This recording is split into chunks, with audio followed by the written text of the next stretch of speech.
2021, a ton of cocaine, it was in total 999 kilogram bricks, commissioners, was seized in Durban at the LCS Freight Logistics Depot. The drugs were found at the back of a Scania shipping container containing truck parts. The container's port of origin was the port of Santos in Brazil. Scania was not aware of the cocaine in the container.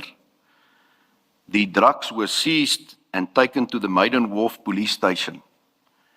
Prior to the DPCI arriving at the depot, members from border policing visited the company and placed a detention order on the container. At this stage, show photo 1. So if you can just describe that photo, General. The photo depicts containers, commissioners, that's offloaded from vessels that docked in the harbor. And then photo 2.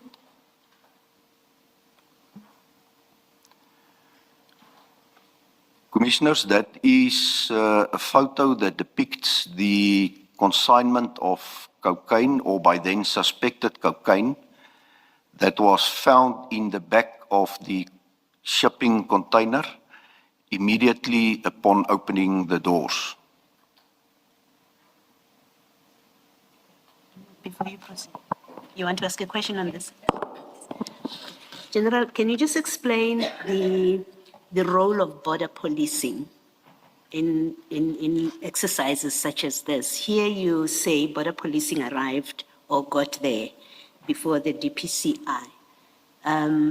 Would they have gotten there because of a tip-off, or is this just part of the normal protocols that they... Commissioner, in this specific case, they also received information about the possible narcotics that was hidden in that container, and that is why they arranged for that detention order to be placed on it. So it was just a time lapse, a short time lapse.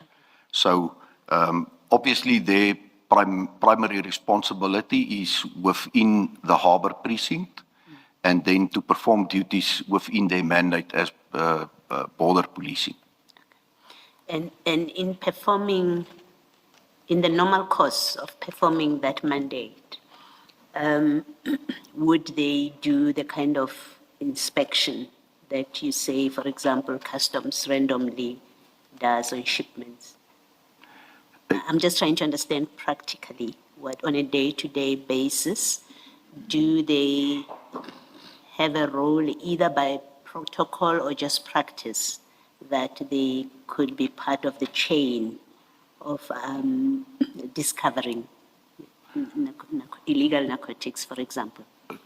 Commissioner, I do not have detailed knowledge about the roles and responsibilities within that precinct, but it's my experience that whenever there is a search and seizure operation, they are part of the operation by virtue of the fact that they are placed in the harbour. Thank you. Thank you, Commissioner. Good morning, General. Good morning, Commissioner. Can I just get clarity on paragraph 25 of your statement?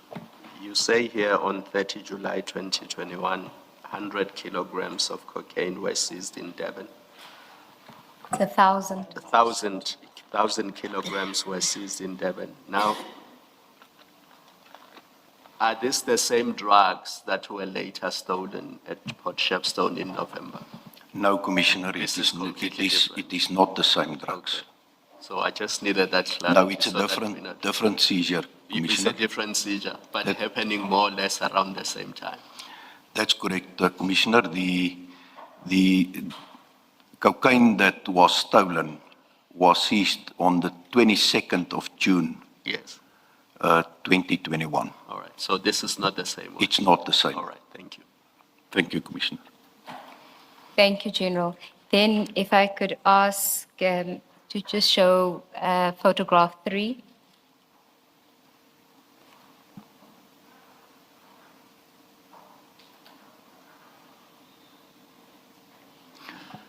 Commissioner, the photo that's depicted there is of the blocks of cocaine with the logo W or M, depending on how you look at it, that was recovered from one of the bags after the wrapping of that bag was removed. General, we're going to get to other seizures as well. If you could maybe at this stage just explain to the commissioners the significance of the logos, so that W, or I think it is a W. Commissioners, there's different logos that's being found on all these seizures. And the explanation for that is that it is the unique mark of certain individuals or a syndicate that's operating within the production space of the cocaine in, for instance, Colombia, that place their fingerprint or their identity to that brick of cocaine. That if there's in future a problem at the final destination, for instance, with the quality, it is clear from where that brick of cocaine is originating. Because I'm sure they can't have their fingerprints on it and they can't exactly have a note that says, I'm the supplier. Indeed, Commissioner, and that's why you will also find that there is perhaps multiple suppliers in one consignment that arrives in South Africa. And that's the reason why there will be multiple logos when such consignments are detected and seized. Thank you, General. If we can go to photograph 4.